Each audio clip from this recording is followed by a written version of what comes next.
Quem contrata quem? No mundo atual, a empresa contrata o executivo de alta performance, o C-Level, ou vice-versa. Então, hoje no episódio aqui do People First, a gente vai falar bastante sobre isso com uma das principais empresas de hunting, de C-Level, de executivos de alta performance aqui no Brasil. Então, muito bem-vindo, muito bem-vinda ao People First, o podcast aqui da Startse Corporate, que fala sobre transformação cultural, pessoas. A gente acredita fortemente que qualquer transformação de negócio, para ela acontecer, ela passa por transformação cultural. Mas transformação cultural não acontece se não ocorrer transformação de gente. Só que transformação de gente, ela só começa com a transformação da gente. Se a gente não se transforma, a gente não transforma ninguém à nossa volta, não transforma cultura nenhuma e, por consequência, acaba não impactando o negócio da forma que a gente imagina. Então, o People First tem esse intuito de falar sobre sistemas. Então, seja muito bem-vindo, muito bem-vinda. Eu sou o Felipe Leal, sócio da Startse e apresentador aqui do podcast People First. No episódio de hoje, como eu falei, a gente vai falar bastante sobre hunting, especialmente hunting de executivos de alta performance, C-Levels. E hoje tenho dois convidados aqui muito especiais da Flow, que eu vou pedir para que se apresentem aqui. Então, André, Mariano, muito bem-vindos. Podemos começar aqui falando um pouco de vocês, se apresentando, apresentando a Flow, contando um pouquinho do que vocês fazem, como vocês fazem, e aí a gente vai discorrendo aí nos assuntos de hoje. Bem-vindos. Obrigado, Léo.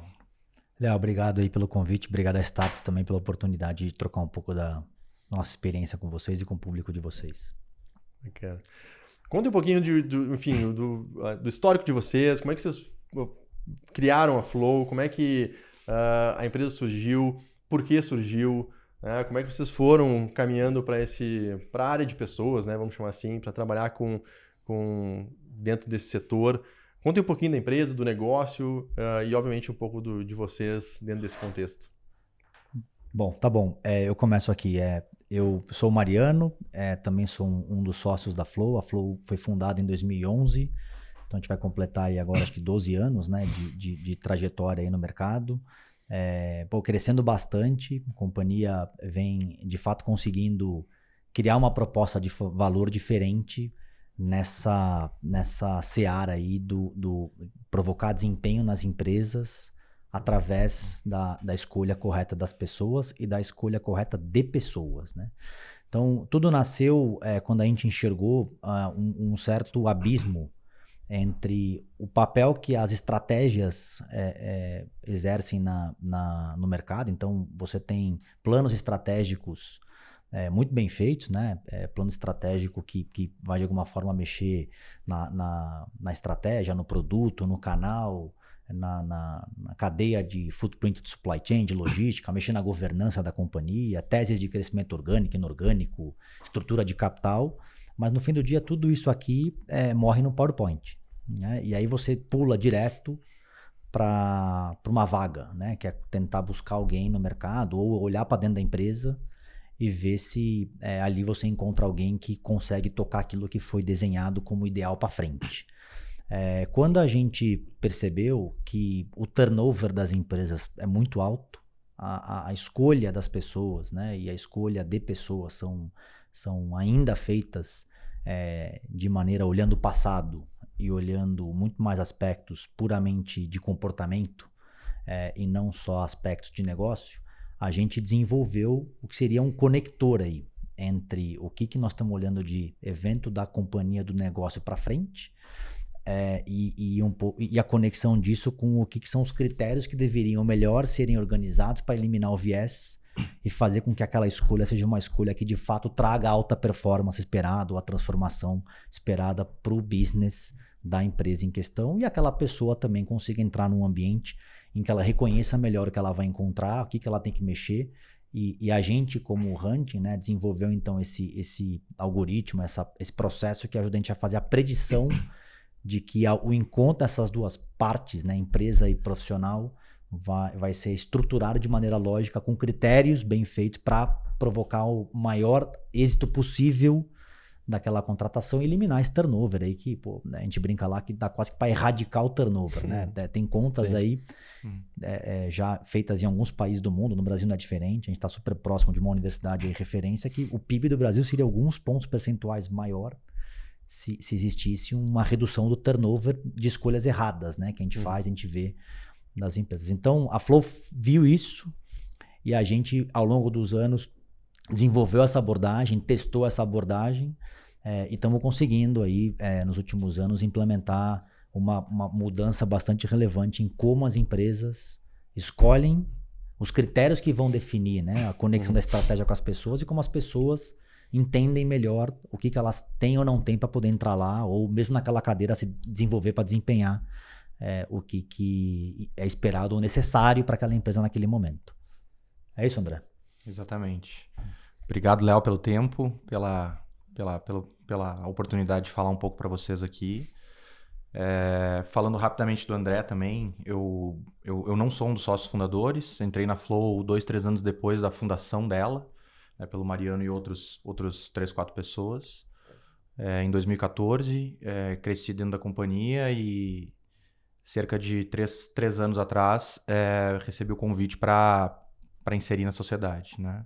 E aí vai fazer 3 anos agora, no início do ano, que sou um dos sócios da companhia. E para não repetir tanto, enfim, o que o Mariano comentou, né? Acho que o grande objetivo da Flow é esse posicionamento de mercado e proposta de valor para, de fato, redefinir o mercado de Executive Search no Brasil, né? Com uma proposta de valor bem diferente do método tradicional, vamos dizer assim, transacional e informal, né? Onde a mera semelhança entre um CV e um job desk é praticamente garantia de performance futura no nosso setor, né? Um setor ainda muito incipiente, né? Existe no Brasil há 30 anos.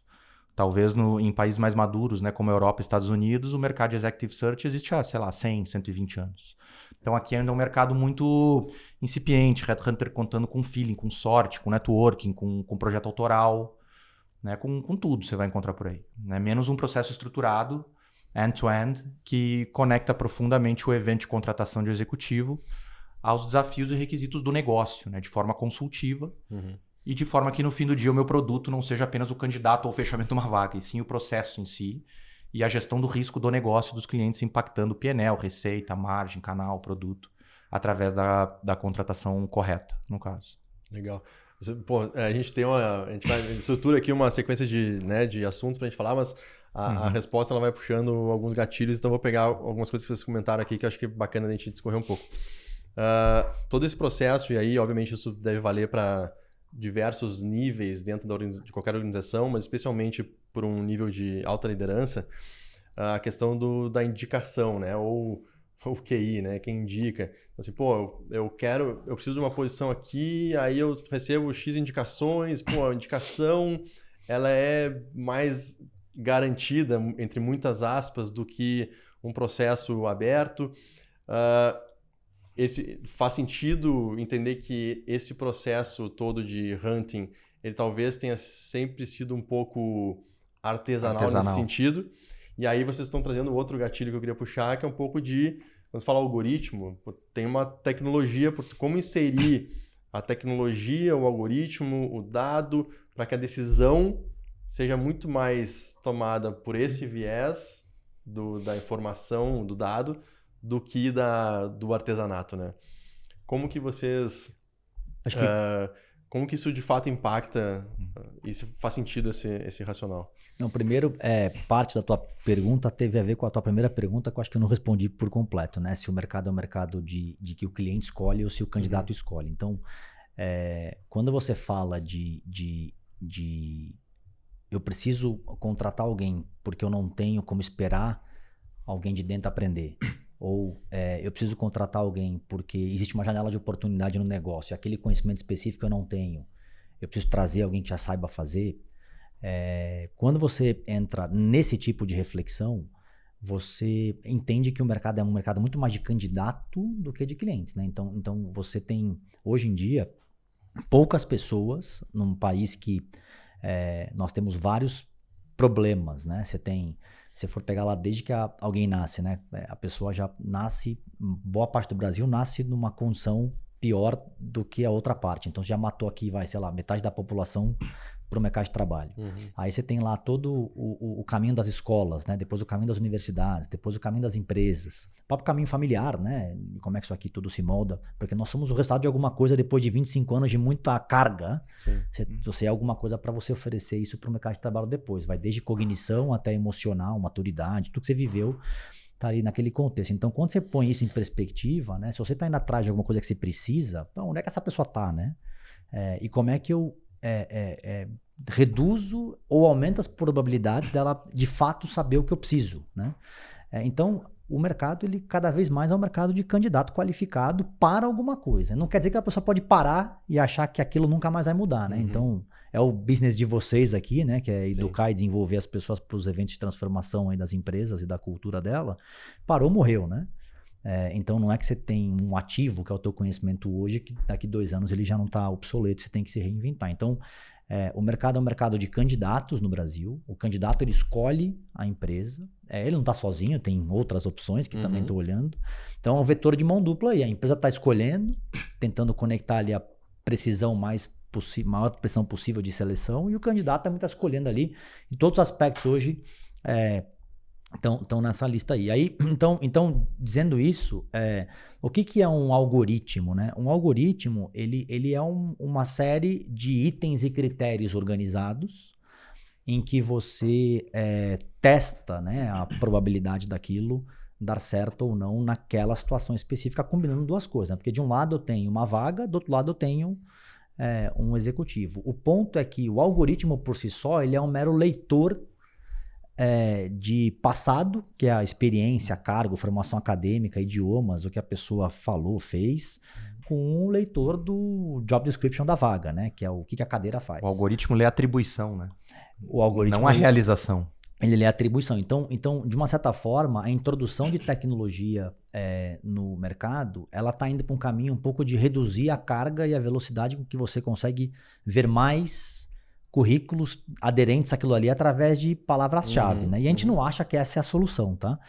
Porque dentro de cada contexto e dentro de cada história de um indivíduo, você tem componentes que não aparecem no papel, não aparecem na formação acadêmica que ele ou ela fizeram, não aparecem nem na empresa, né? Se você tirar o logo de uma descrição de um cargo daquela empresa e colocar qualquer outro, é tudo igual, né? É tudo Ctrl+C, Ctrl+V, não basta a maioria das vezes, né? Não é feito caso a caso. Então, a introdução de dados e algoritmos, ela tem um papel ainda muito importante para fazer com que você consiga mapear o máximo possível de pessoas e produzir algum tipo de filtro para você ter naquele tempo que tem prazo, conseguir aumentar a chance e a probabilidade de encontrar alguém. Mas ele ainda é incipiente, e te digo mais, dependendo de como ele estiver sendo usado, ele está mais tirando a oportunidade de quem deveria estar lá e não está, do que promovendo puramente uma maior precisão na escolha. Então, ele traz aquilo, mas o lance do algoritmo que a Flow criou é esse de como é que você organiza os critérios para que aquela escolha seja uma escolha consciente. Então, é um algoritmo muito no sentido de existem hoje 5, 6 itens básicos que você vai elencar numa pessoa inexperiente, né? Você vai elencar para escolher alguém. Então, você vai lá, a formação acadêmica, a experiência, por onde passou, o cargo, quanto ganha, onde mora, fez idiomas, não fez idiomas. Então você ocupa o mesmo cargo do outro lado da rua, né? Na concorrência. É isso, você vai pegando um pouco por ali, né? Só que na hora que você vai parar para listar, são mais de 100 que deveriam estar ali, né? Então não tá.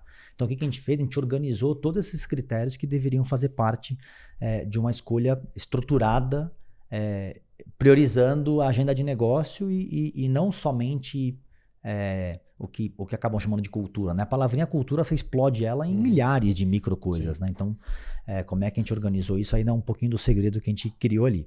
Mas a indicação, cara, então, assim, a indicação, via de regra, ela é boa, mas ela ainda também tem um papel um pouco, vamos dizer, talvez tradicional seja a melhor palavra, né? Porque, primeiro que tem aquela coisa, né? Quem é que indica alguém muito bom, né? Então, se é alguém muito bom, você tá vai aqui contratar com para ele. você, né? então assim, E às vezes viés político também. e aí não necessariamente, brincadeiras à parte, não necessariamente o que a pessoa viveu comigo na empresa que a gente trabalhou junto é o mesmo contexto que ela vai encontrar. A cadeira pode ser a mesma, mas o contexto do negócio, o contexto da governança, dos pares, das condições, dos recursos, que é um pouco aqui da listinha de algoritmos que a gente criou, é outra, né?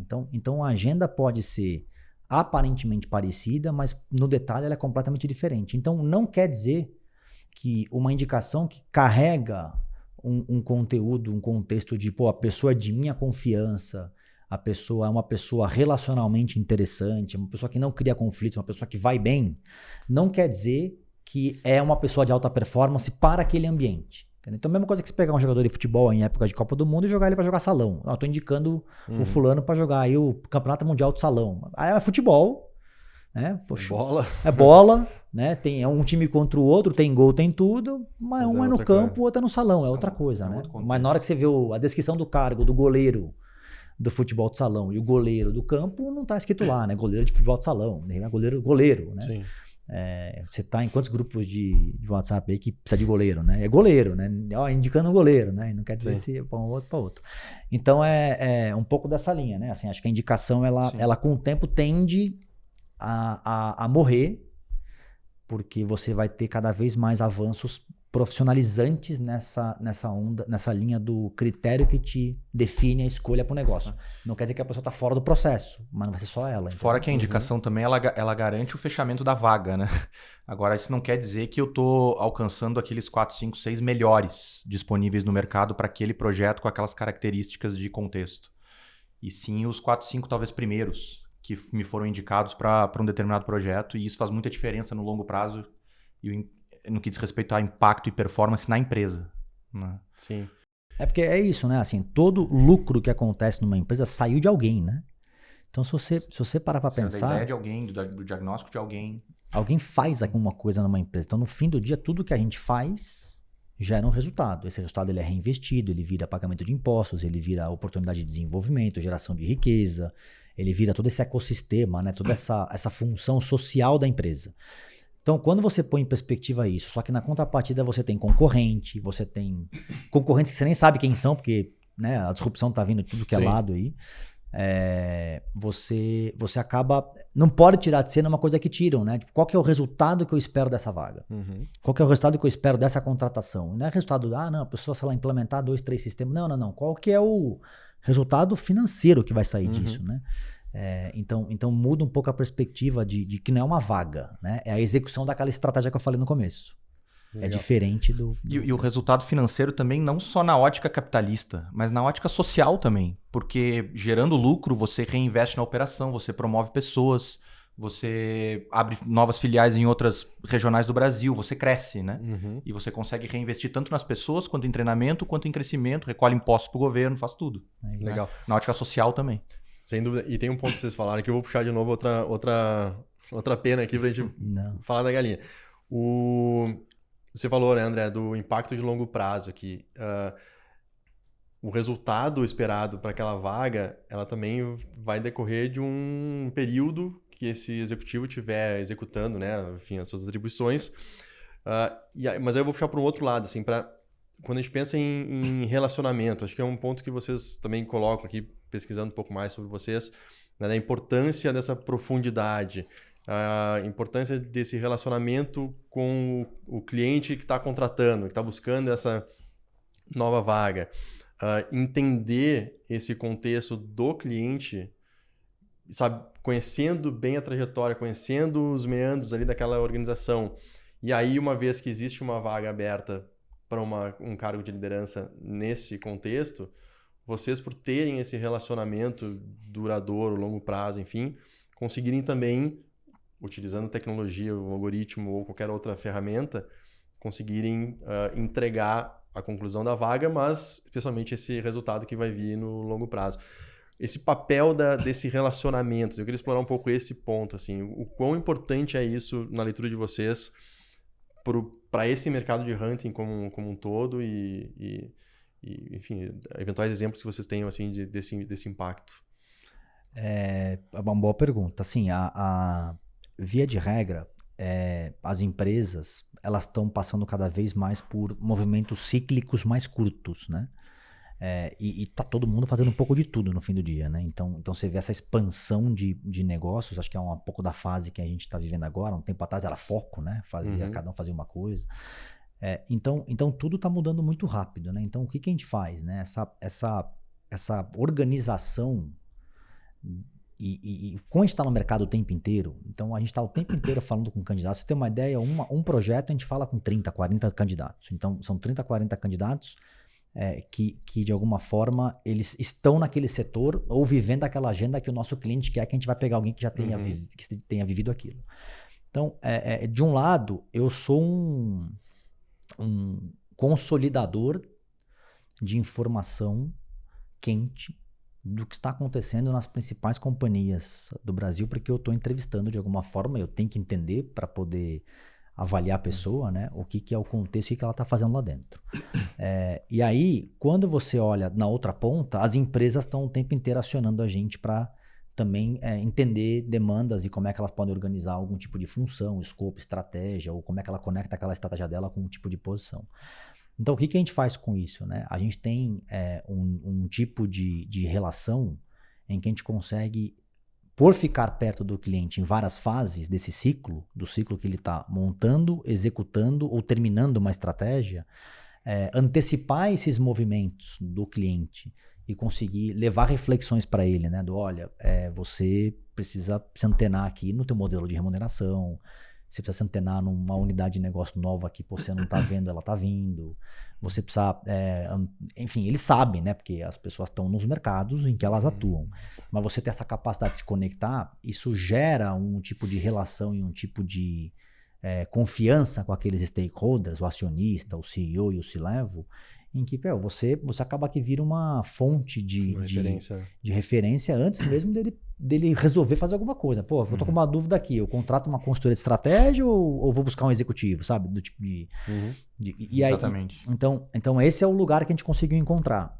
Inclusive conecta com o nosso próprio posicionamento de Exato. mercado, que é exatamente estar entre, né, as consultorias de estratégia e as consultorias, os pure players, vamos dizer assim, de hunting, né? De executive search, exatamente por essa razão, para endereçar problemas de negócio através da contratação de executivos. Então, essa relação de longo prazo, ela é super importante e ela é cíclica, né? Então uma empresa que entende...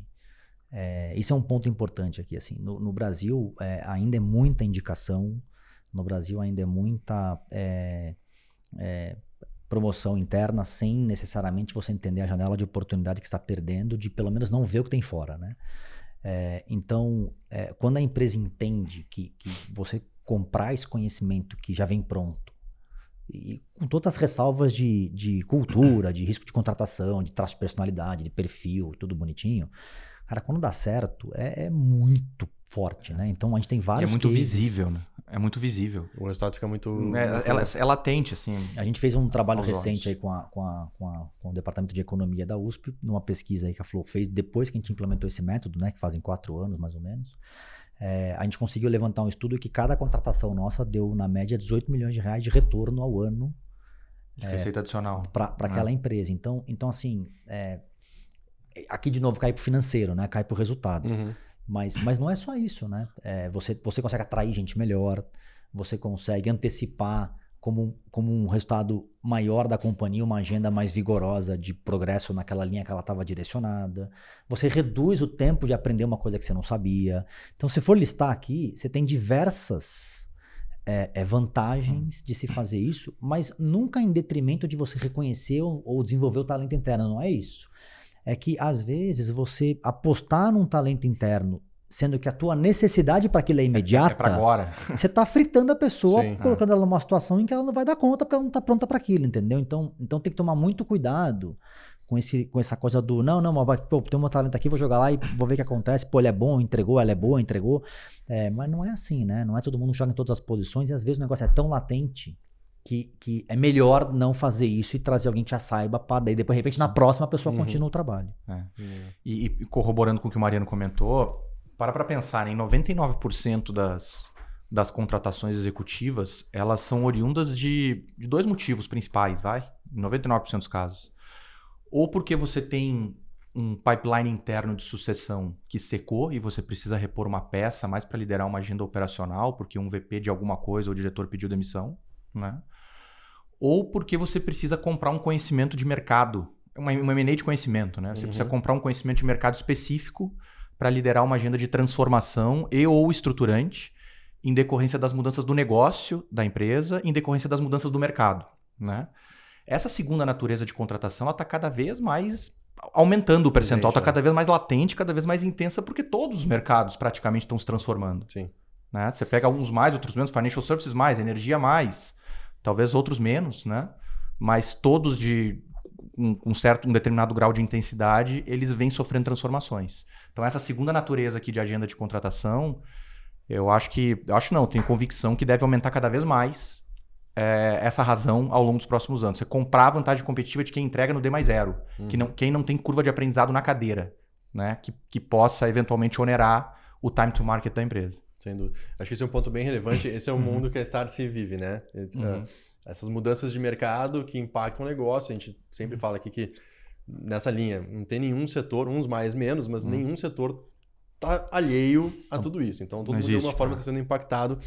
Então, essa agenda, a gente fala cada vez mais sobre ambidestria. Então, ao mesmo tempo que eu tenho que fazer muito bem o que eu faço hoje, eu tenho que construir esses caminhos novos Run the business and build the business.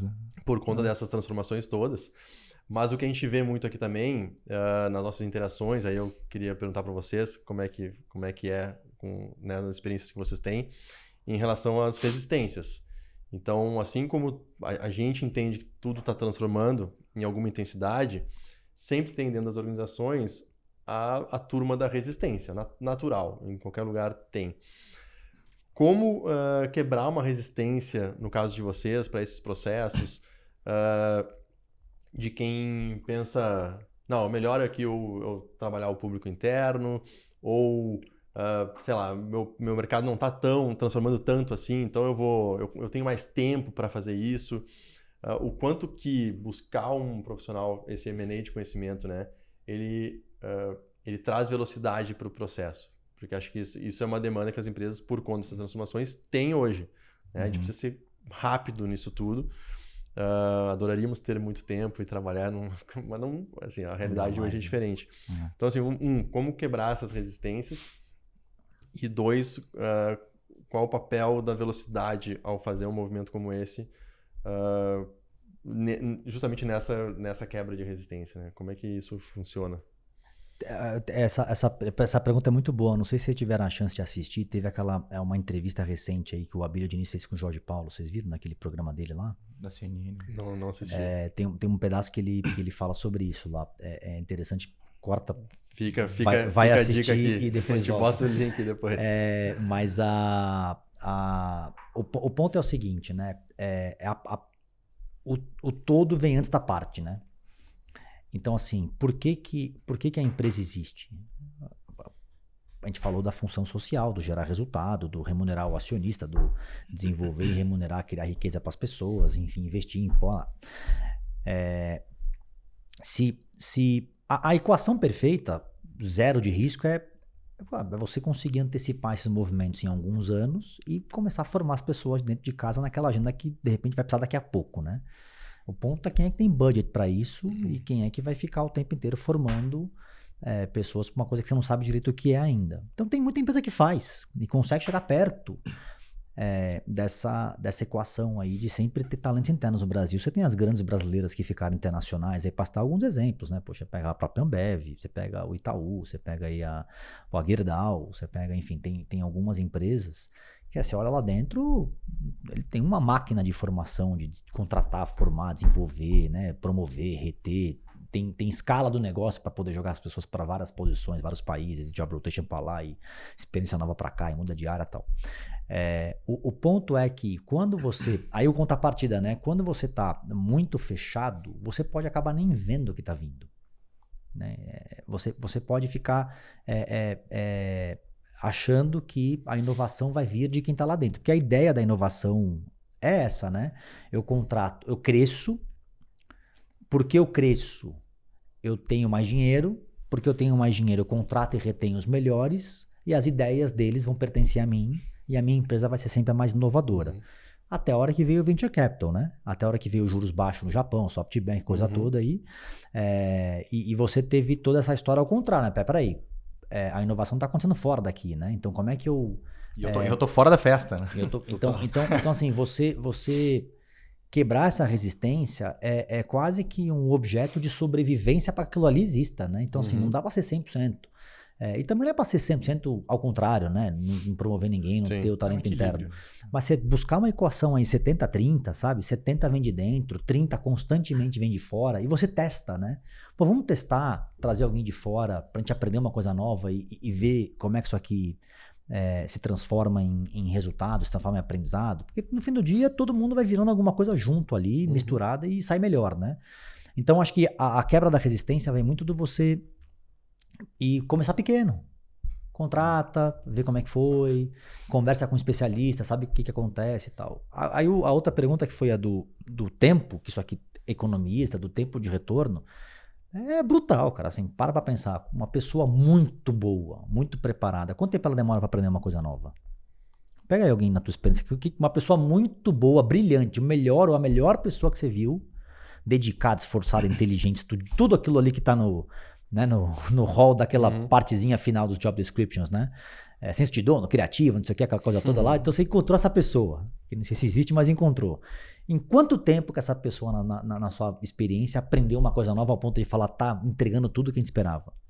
Fala. Não, é um tempo, não sei estimar exatamente, mas tem que levar um tempo, né? Cara, se for 10 mil horas, etc. Não, se for em um ano foi rápido. Um ano, 2 anos. Se for em um ano foi rápido, a média, uma pessoa boa 2 anos, tá? 2 anos, assim, entregou aquilo ali. Pô, então eu tô te dando a chance de você economizar 2 anos. O que são 2 anos num business plan aí? Você pega um private equity, 2 anos é uma eternidade, porque ele tem 5 anos para sair. 2 anos é quase que metade do tempo da tese, né? Exatamente. Então eu não posso esperar uma pessoa aprender 2 anos. Então a reflexão em tese de tempo fundo, então, nem entra na pauta aqui, né? Porque em tese de fundo essa conversa não existe. É mais. E aí o foco é muito mais nessa entrega de resultado. É absorver o melhor resultado no menor espaço de tempo possível. E tem um tempo para sair, né? Para vender pelo 10 vezes múltiplo, sei lá, 15 vezes múltiplo para sair. Né? E o próprio, agora puxou lá a conversa do Abílio com o Jorge Paulo, o próprio Jorge Paulo ele falou isso. Isso, por isso que eu tô falando. Ele falou, em algum momento da conversa, perguntaram para ele o que você teria feito de diferente, né? E ele fala exatamente isso. Fica muito focado. Fala 90-95% nós investimos no core business e as pessoas fazendo a mesma coisa, focado em OBZ, custo, eficiência operacional e produtividade. No fim do dia, mainstream e toca o barco. Talvez essa equação tivesse que ser um pouco mais um 70-30, um 60-40, olhando para a inovação, olhando para outras frentes que não apenas aquilo que representa para nós o que é o core business. Né?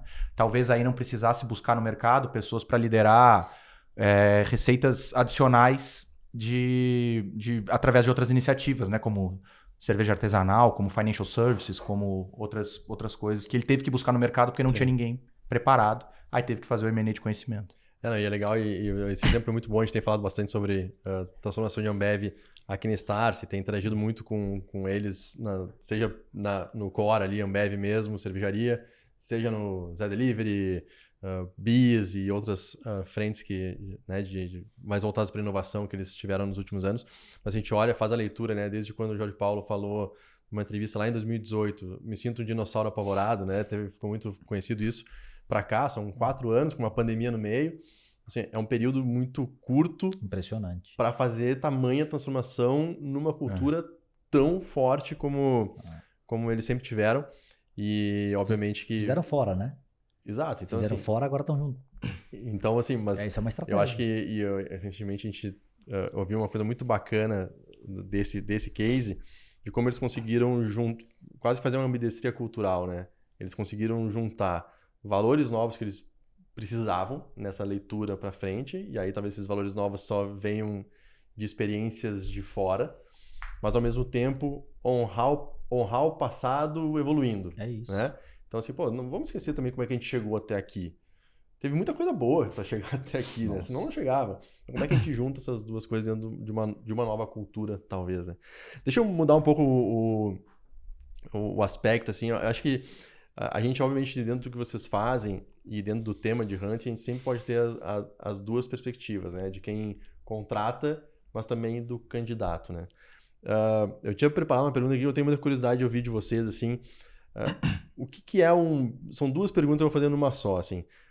O perfil de uma pessoa de alta performance, um C-Level hoje, ele tá mais indo para qual característica? É uma pessoa que tem mais um viés de tecnologia, mais um viés de gestão de pessoas, mais um viés operacional um cara financeiro.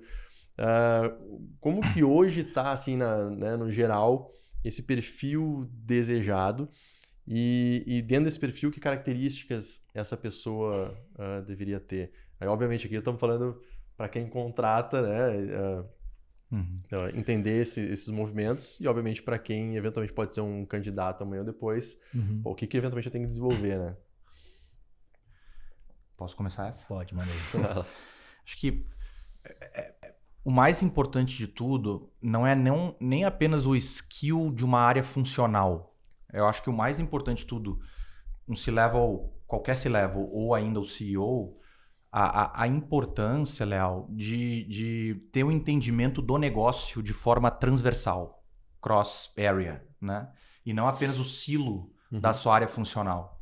E aí, consequentemente, com essa visão transversal, cross da empresa inteira, você, tendo essa capacidade, você consegue entender onde estão as alavancas de valor para top line, para bottom line, para incremento de margem, para receita, etc. E aqui nessas alavancas você dedicar tempo, dinheiro e pessoas e monitorar, né? Aquela pessoa que cresceu única e exclusivamente numa área funcional, seja comercial, seja de finanças, seja de RH, talvez, na minha ótica, esteja um pouco menos propensa a assumir uma posição de líder de uma corporação inteira, porque ela vai chegar na cadeira e ter a necessidade desse aprendizado transversal na cadeira, né?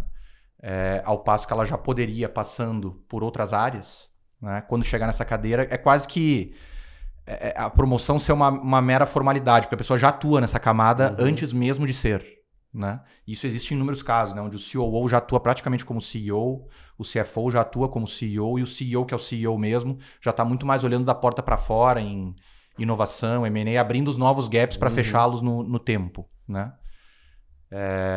Isso que eu vejo. Essa questão da transversalidade é muito importante de você, de fato, enxergar o processo e não os silos. Isso vem muito da invasão tecnológica, né? Então, a tecnologia, ela promoveu uma mudança de governança, né? Então, você tem o chamado waterfall aí, né? A coisa hierárquica de comando e controle mudando para esse modelo de governança ágil. Por quê? Porque para você poder entregar alguma coisa como produto lá de tecnologia, você tem que entender o processo que tangencia todas as etapas da empresa e todas as áreas da empresa. Então, ela é uma coisa transversal. Então, esse líder, essa pessoa olhando uma formação para se formar, para se tornar um líder, essa pessoa para olhar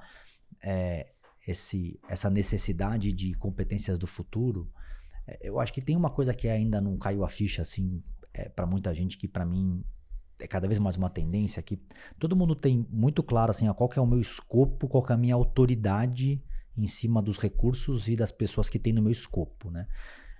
Se você ficar esperando o tempo inteiro ter as condições para entregar o que você precisa, 100% conectadas e dadas para você, na sua responsabilidade, você vai se limitar a ser um líder funcional que não conseguiu ou não consegue transitar, porque às vezes muitas informações que você precisa ou das pessoas que você vai promover aquela mudança, porque você promove uma mudança nas pessoas que vão mudar os seus hábitos, os seus processos, para que o todo saia. Então, o produto é o que a empresa vende, né? Não é o que eu fiz, entreguei e acabou minha parte do processo. Então, essa visão transversal e essa habilidade de transitar e você enxergar a empresa como recurso, né? Todo mundo está disponível para todo mundo, e não só o tempo inteiro achar que tem que ter a hierarquia daquilo para fazer aquilo acontecer. Eu acho que Destrava muito valor esse mindset. Você tem que ter, né? Porque no fim do dia a tua parte do processo é uma, mas você vai fazer ela melhor e você vai conseguir impactar melhor, a companhia vai ser melhor se você conseguir atuar no colegiado, que a gente fala, né? Atuar nessa visão transversal da companhia e não achar que o teu negócio é porque você entregou aquilo ali e acabou. Sim.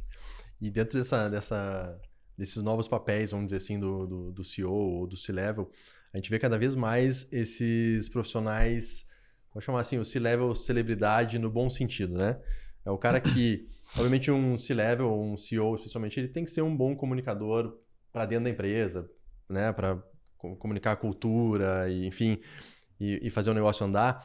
E para o seu mercado também, né? Tem que ser alguém que, obviamente, transite e se comunique no seu mercado. Mas o que a gente vê cada vez mais são CEOs de grandes companhias, ou C-Levels, se comunicando de uma forma mais aberta e geral, né? Rede social, LinkedIn, por aí vai. Como é que isso de fato hoje é algo presente, assim, numa demanda por um perfil desse patamar? E por outro lado também as empresas estão buscando isso, assim, eu vou contratar alguém e eu quero também que essa pessoa use da sua influência ou desenvolva isso para, no final das contas, comunicar a própria empresa, mas de uma forma mais genérica, né? Para um público muito mais abrangente.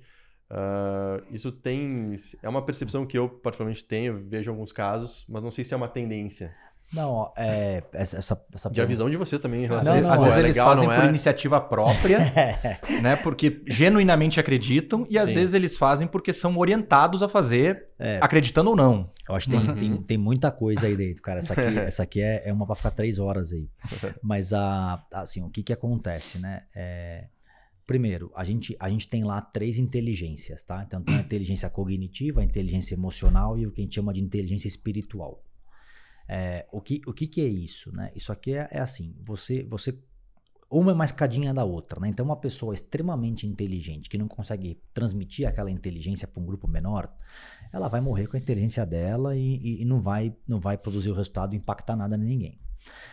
Uma pessoa que tem lá uma cognição privilegiada e ela tem habilidades emocionais de transmitir, de entender o sentimento dos outros, de conseguir comunicar o que ela está pensando de estratégia, de modelo e tal, você consegue levar mais gente para aquele teu bote ali. A espiritual é a mais difícil, né? Porque não só tem que ter as 2 primeiras, como você tem que ter o negócio vem de dentro, assim, sabe? O negócio vem do estômago, não é nem do coração, cara. Então, assim, é quase que fala assim, a cognitiva e a emocional meio que vem do cérebro e do coração ali e tal. Você, né, gosta, entende pessoas, tem que ser apaixonado por pessoas desde sempre. E a última, você tem que ter alguma coisa assim maior que você quer deixar, que você quer ver. E às vezes a pessoa não consegue nem explicar. Então, você tem esse pré-requisito, dependendo do tamanho da transformação que a empresa quer promover, dependendo do tamanho da oportunidade que ela enxergou que ela tem na frente do mercado dela, que ela está disruptando. Você precisa de pessoas que sejam pessoas altamente motivadas, capazes de arrastar uma multidão assim atrás e mais do que atrás, né, colocar todo mundo do lado e saber que aquilo ali é um trabalho de todos. Então essa inteligência espiritual, ela é o tal do propósito, né? Mas não é uma coisa que... O que eu acho que é o contraponto, só para encerrar aqui, assim, não adianta você querer treinar muito uma pessoa para comunicar isso de maneira institucional, como uma cartilha. Eu acho que é necessário um CEO e um C-Level, eles precisam ter essa característica de representar a companhia de maneira institucional, da porta para fora, da porta para dentro, mas isso aí desde sempre, né?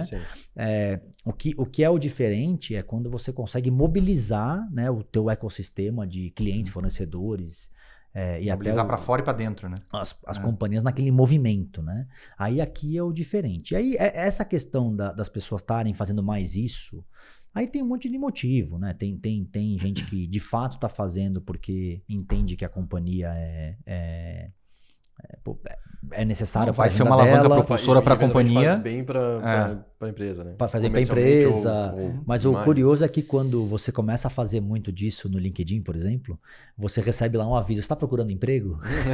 Então, também tem muito da autopromoção aí, né? Tem gente que faz pelos motivos errados. Né? Mas não é errado, porque no fim do dia também é mercado, é carreira. Mas né? eu acho que tem um ponto que vai pegar o gancho pro André. Acho que é um pouco assim, fazer, mas fazer de uma forma genuína também. Isso, pô, isso. vira muito cartilha ali também. putz, fica uma coisa As meio... pessoas percebem hoje em dia. As pessoas exato. percebem, é perceptível. Eu acho que o grande objetivo disso é, de forma genuína, você querer muito mais do que apenas ganhar dinheiro e gerar lucro para acionista. Né? Você quer gerar emprego, você quer gerar riqueza, você quer replicar valores, você quer recolher impostos. Deixar um legado. Agora, você vê, a própria publicidade não mudou, né? A gente não saiu de propagandas super produzidas para coisas que cada vez mais nos remetem a uma situação real. Sim. É a mesma coisa, né? Então, assim, tem que ser real, tem que ser verdadeiro, tem que ser genuíno, tem que ser uma coisa que você Quando quer. não é muito fácil produzir. perceber. Mas sim faz parte de quesitos do perfil lá, um dos critérios que a gente falou do algoritmo, dependendo do tipo de situação que a empresa está, ou o que ela tem de oportunidade, faz parte do quesito sim de calibrar essa espiritual para ver onde é que está da pessoa. Legal, bem bacana essa visão. Pessoal, estamos já encaminhando para o final. Acho que eu vou fazer uma para cada um, assim, bem aquela tradicional, no sentido, para quem está nos assistindo e eventualmente, quero saber mais sobre hunting, quero conhecer um pouco mais a Flow, quero, o que vocês têm assim, de dica nesse sentido, ou de algum livro, alguma referência, algum vídeo que vocês falaram dessa conversa do Abílio com o Jorge Paulo.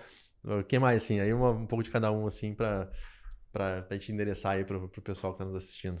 Eu, falando um pouco por mim aqui, eu acho que a gente tem um contexto de Brasil muito forte e pouco explorado.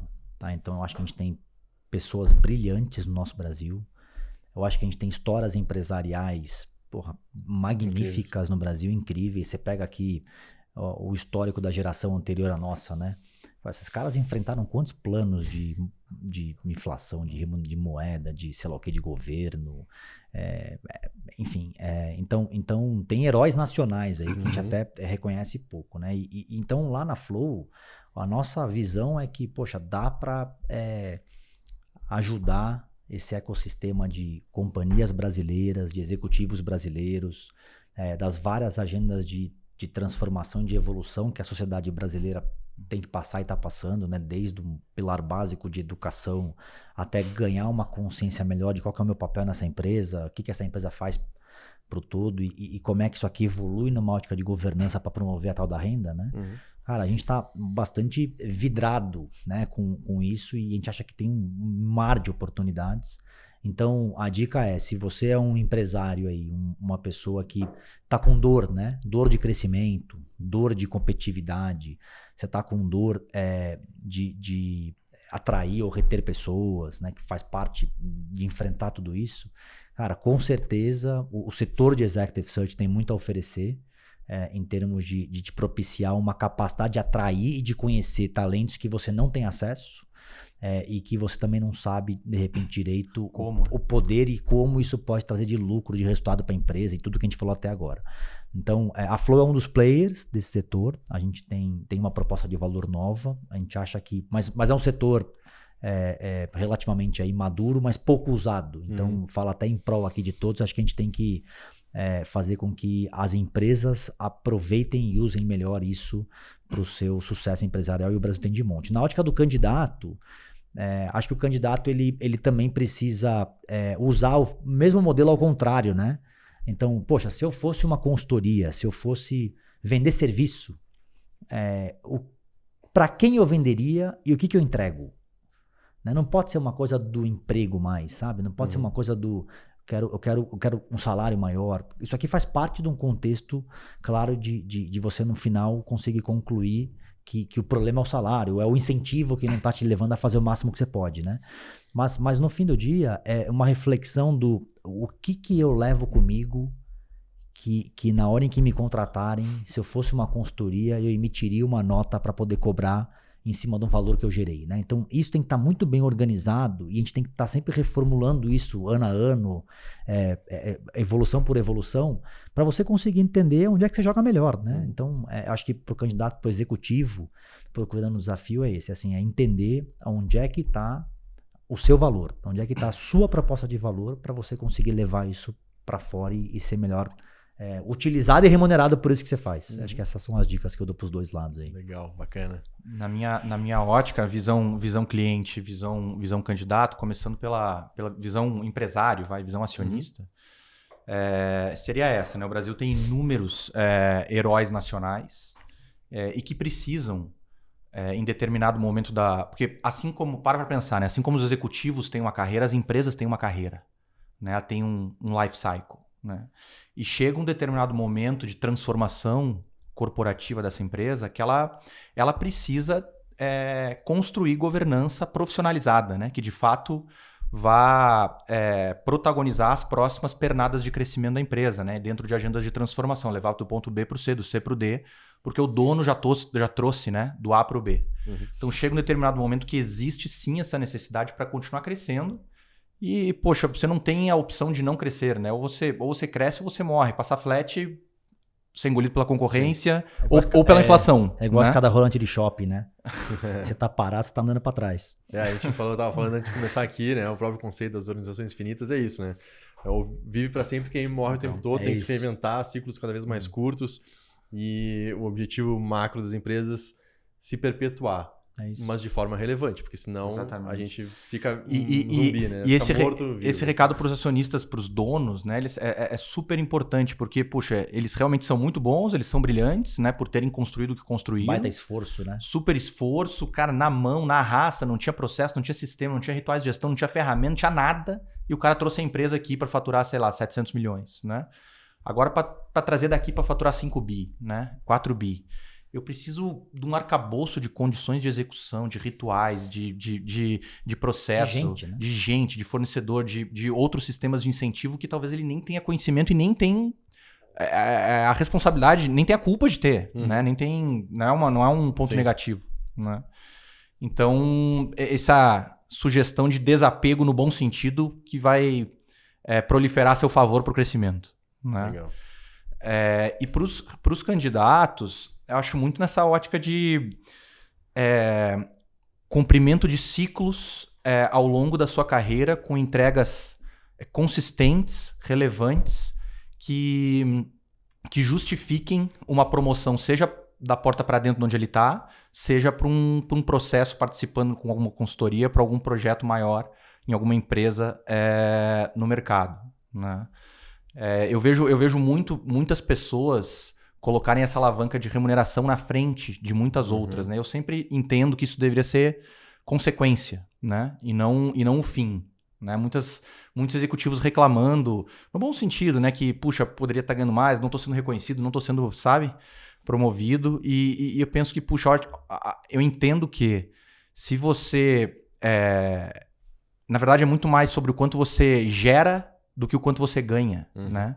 Então, se você acha que está ganhando mal ou ganhando pouco, na verdade, tente gerar mais, né? Quem precifica a sua prestação de serviço não é o teu chefe ou a empresa. É o mercado, e o mercado não tem muita injustiça, na minha opinião, né? Então, é na ótica de cumprimento de ciclos, de entregas relevantes, que o resto vem como consequência e não como fim, né?